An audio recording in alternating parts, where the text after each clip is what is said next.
I'm excited to be back with you today. Today we are going to be making lavender salve. This lavender salve we're making is going to be the perfect thing for the upcoming garden season.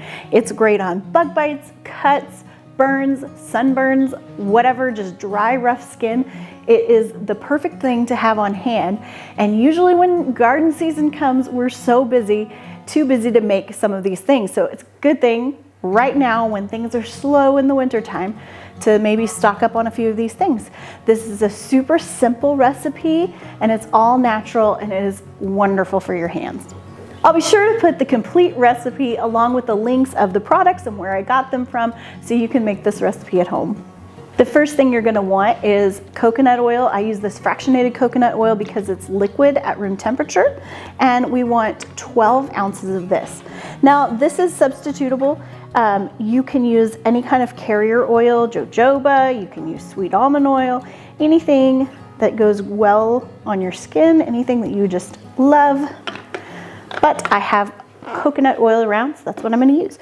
So 12 ounces of this, and then I want 1 ounce of lavender for this. We're going to be making an infused oil before we put it in the salve. You can make your infused oil out of any herb that you really enjoy and make things out of it. But today we're going to use lavender. So we want 1 ounce of these. Now I'm sure most of you are familiar with how to use a kitchen scale, but you turn it on and then you want to put the bowl that you're measuring in, and then there should be a tare or a 0 button, and you hit that and that zeroes the scale out. That way everything you add on top of that bowl, it acts like the bowl is the 0 measurement. Because when you're weighing things, you don't want to weigh the bowl because the bowl is going to be more than more than the contents usually. So we want 1 ounce of these. Oh, they smell wonderful. There's 1/2 ounce. And I love to get my fresh herbs from Mountain Rose Herbs. Also, Bulk Herb Store has a great selection. Now the next thing we want to do is to put this in a mortar and pestle and grind it up. If you don't have a mortar and pestle, you can use a food processor or just crunch it with your hands. That's fine. This is the oven safe baking dish that I'm going to use. So as I grind this up, I will put it in this oven safe baking dish. And what you're doing is just breaking apart. This is lavender buds, so I'm just breaking them apart so that they're ready to go and ready to infuse into this oil.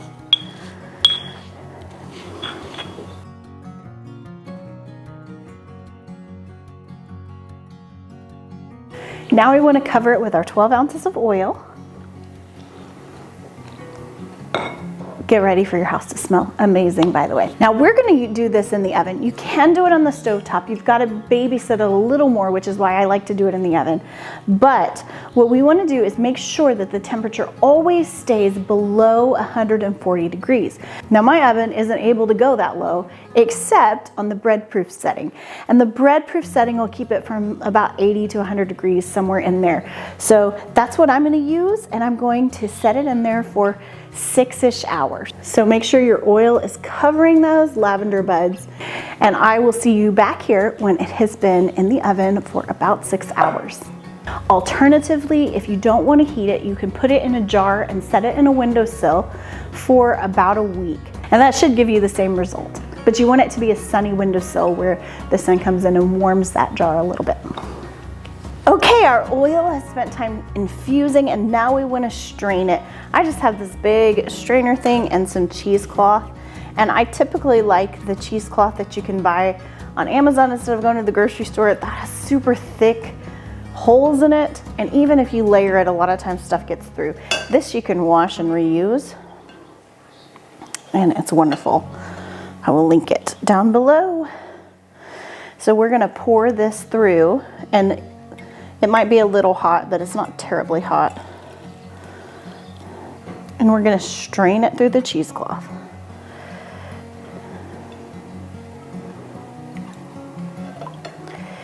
And you do want to squeeze and make sure you get all the oil coming out.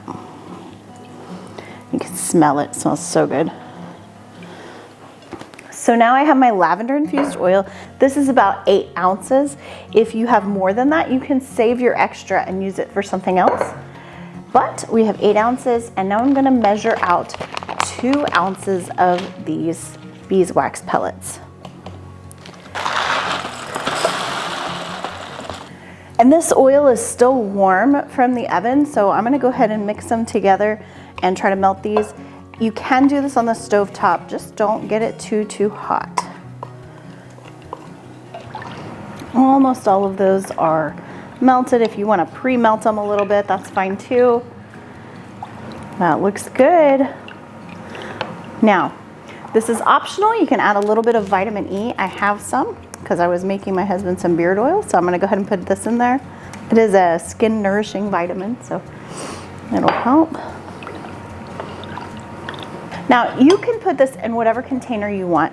I found these on Amazon. They're little tins, they seal up, and they're just perfect little salve containers. When this dries and hardens, you're gonna be able to just wipe a little bit off and put it on. And so you need to work fairly quickly. You don't have to speed rush it, but you do wanna get it in these tins before it dries.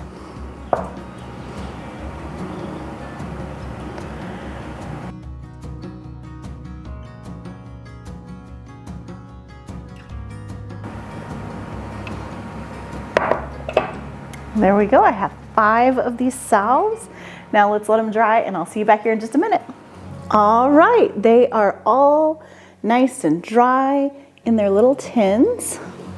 And you just take the lid on these and you just screw it right on, and it's nice and sealed, ready to go. You can print a little circle label for it if you want, or you can just write on there what it is. These are great as gifts or just to have for the garden season or the cold winter months when your skin's dry and cracked.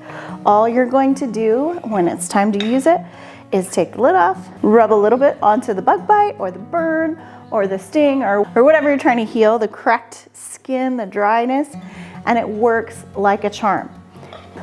Thank you so much for joining us. It has been so much fun as we're gearing up and we're getting ready to start this garden season. We have several more fun projects. We've got some stuff in the kitchen, and of course we've got tons of garden content, chickens, all sorts of fun things coming for you this year. If you got some value out of this video, please be sure to give it a like. It really does help us, and subscribe to our channel. Thank you so much.